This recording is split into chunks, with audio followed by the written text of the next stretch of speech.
परिवार वजह बता रहा है लव जिहाद को।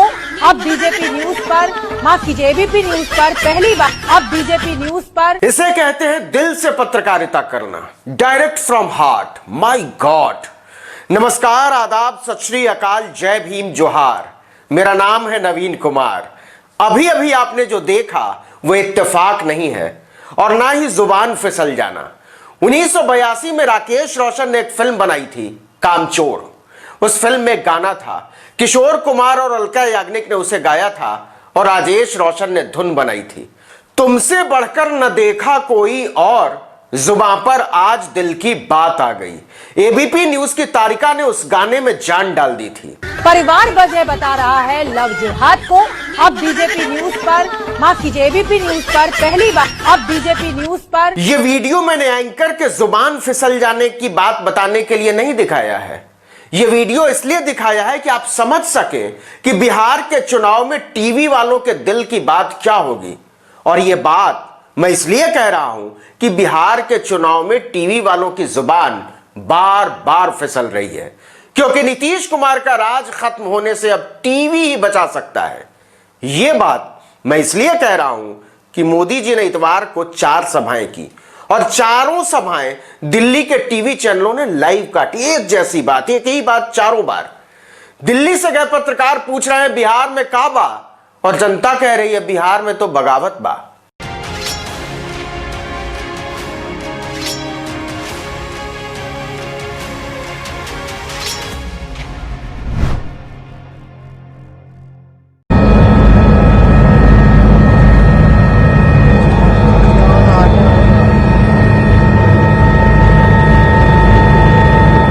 देखिए कि जनता का मिजाज तो सभाओं से समझ में आ रहा है, लेकिन स्टूडियो का मिजाज इन सभाओं के खिलाफ है।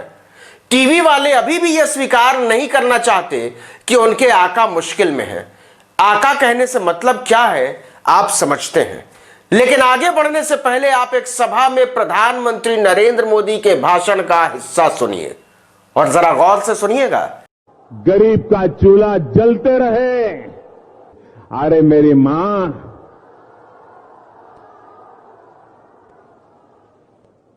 अरे तुमने इस तुम्हारे बेटे को दिल्ली में बिठाया है, क्या वो तुम्हारी छठ पूजा की चिंता नहीं करेगा?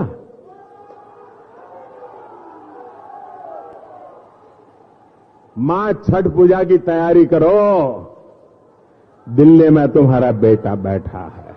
गौर किया आपने? प्रधानमंत्री नरेंद्र मोदी बार बार यह कहते हैं कि मैं दिल्ली से आपको खाना भेज रहा हूं, मैं दिल्ली से आपको मदद भेज रहा हूं, मैं दिल्ली से आपको चूल्हा भेज रहा हूं, सिलेंडर भेज रहा हूं। मतलब आपकी जिंदगी में जितनी भी समस्याएं हैं सब नीतीश कुमार के कारण हैं, और जिन समस्याओं का निदान है वो सब मेरे कारण है। जिन सभाओं में नीतीश खुद मौजूद नहीं होते वहां नरेंद्र मोदी नीतीश कुमार का नाम तक लेने से परहेज कर रहे हैं। नीतीश कुमार मुख्यमंत्री के उम्मीदवार जरूर हैं, लेकिन गलती से भी बीजेपी के बैनर पोस्टर पर उनकी तस्वीर नहीं है। स्वच्छ भारत हो, जनधन हो, आयुष्मान हो, हर योजना का इन लोगों ने डगर डगर पर विरोध किया। मतलब नीतीश कुमार की स्थिति सांप छुछुंदर वाली हो गई है कि न बीजेपी को उगल पा रहे हैं न निगल पा रहे हैं। राकेश कायस्थ लिखते हैं कि नीतीश कुमार की हालत उस शख्स जैसी हो गई है जो कभी बीवी से बेवफाई करता है तो कभी प्रेमिका को धोखा देता है, फिर ऐसा वक्त आता है जब उसे दोनों ठुकरा देती हैं। सच यह है कि नीतीश कुमार की लड़ाई आरजेडी से नहीं है, लालू और तेजस्वी से नहीं है। आरजेडी के मुकाबले तो वो कब के रेस से बाहर हो चुके हैं। उनकी सबसे बड़ी लड़ाई बीजेपी से है। खुद प्रधानमंत्री नरेंद्र मोदी नीतीश कुमार को निपटाने में लगे हैं। मतलब जात भी दिया और भात भी ना मिला। बोले तो क्या से क्या हो गया बेवफा तेरे प्यार में। तेजस्वी जनता को यह समझाने में कामयाब रहे हैं कि नीतीश कुमार ने लालू यादव की पीठ में खंजर भोंककर बीजेपी से हाथ मिलाया था और बिहार के जनादेश की उन्होंने तौहीन की थी। यह बात सच है कि नीतीश कुमार ने बिहार में काम किया है, लेकिन लालू यादव का जेल में होना उनके लिए नासूर बन गया है। वो बाहर होते तो शायद इतना घाटा ना होता। उनकी इस हालत पर सबसे ज्यादा मजे ले रही है बीजेपी। एनडीए में नीतीश कुमार की ऐसी दुर्गति कभी नहीं हुई थी।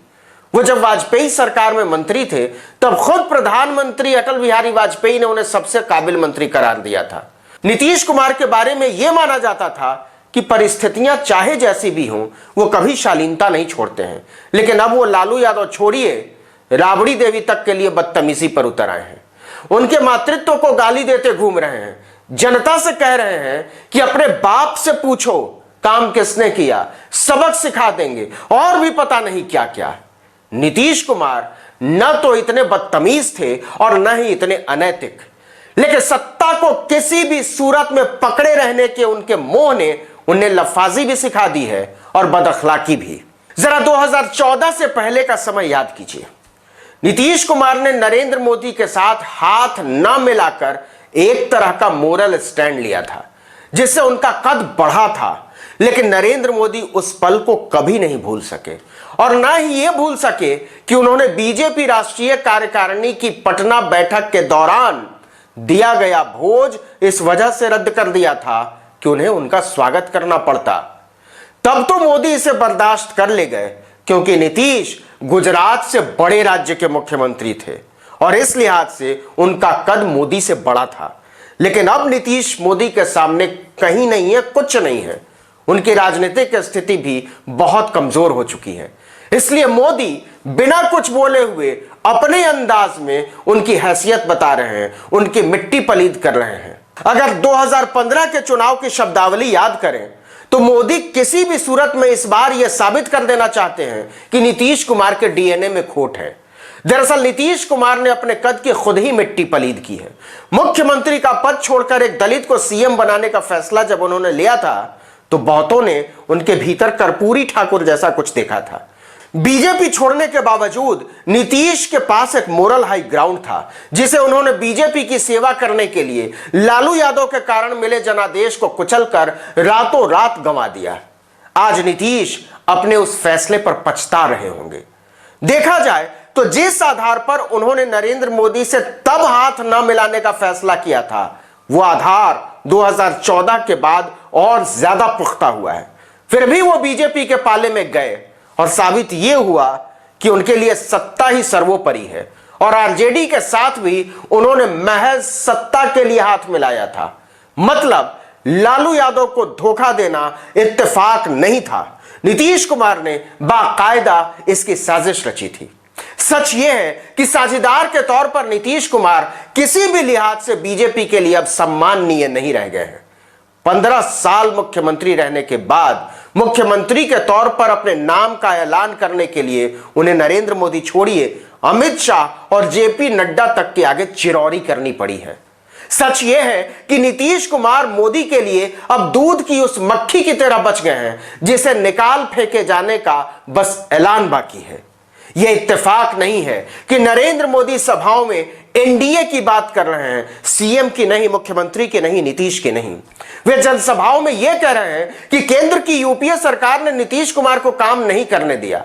यह नहीं कह रहे हैं कि अवरोधों के बावजूद, मुश्किलों के बावजूद नीतीश कुमार ने अच्छा काम किया। याद कीजिए, पिछले ही चुनाव तक नीतीश कुमार का एक मशहूर डायलॉग था, मंदिर वहीं बनाएंगे लेकिन तारीख नहीं बताएंगे। एक जनसभा में इस बार प्रधानमंत्री ने कहा कि एक समय जो लोग राम मंदिर की तारीख पूछते थे अब ताली बजा रहे हैं। जाहिर है यह चोट मोदी ने सीधे नीतीश कुमार पर की थी। लालच कहिए या मजबूरी, नीतीश कुमार तिल मिला तक नहीं सकते। राकेश कायस्थ के शब्दों में कहें तो कुल मिलाकर सुशासन बाबू की गति सलीम तुम्हें जीने नहीं देगा और हम तुम्हें मरने नहीं देंगे वाली हो गई है। बिहार जैसे राजनीतिक रूप से जटिल राज्य पर 15 साल शासन करने और राष्ट्रीय मीडिया के बीच शानदार छवि रखने वाले एक नेता का यह पतन बहुत तकलीफदेह है। देखते हैं टीवी वाले जिल्ले इलाही को कब तक दाद देते हैं। परिवार वजह बता रहा है लव जिहाद को। अब बीजेपी न्यूज पर, माफ कीजिए एबीपी न्यूज पर पहली बार, अब बीजेपी न्यूज पर। इसे कहते हैं दिल से पत्रकारिता करना। क्या समझे? इस वीडियो में इतना ही, लेकिन अगर आपने अब तक आर्टिकल 19 इंडिया को सब्सक्राइब नहीं किया तो फौरन कर लीजिए, बेल आइकॉन दबाइए, घंटी जैसी एक छोटी सी आकृति नीचे बनी होगी, लाइक कीजिए, कमेंट कीजिए और अपने दोस्तों, परिचितों, रिश्तेदारों, समूहों में व्हाट्सएप, इंस्टाग्राम, फेसबुक पर हमारे वीडियो लिंक्स को साझा कीजिए, शेयर कीजिए और हाँ, फेसबुक पर हमारे पेज आर्टिकल 19 को लाइक करना मत भूलिएगा। नमस्कार।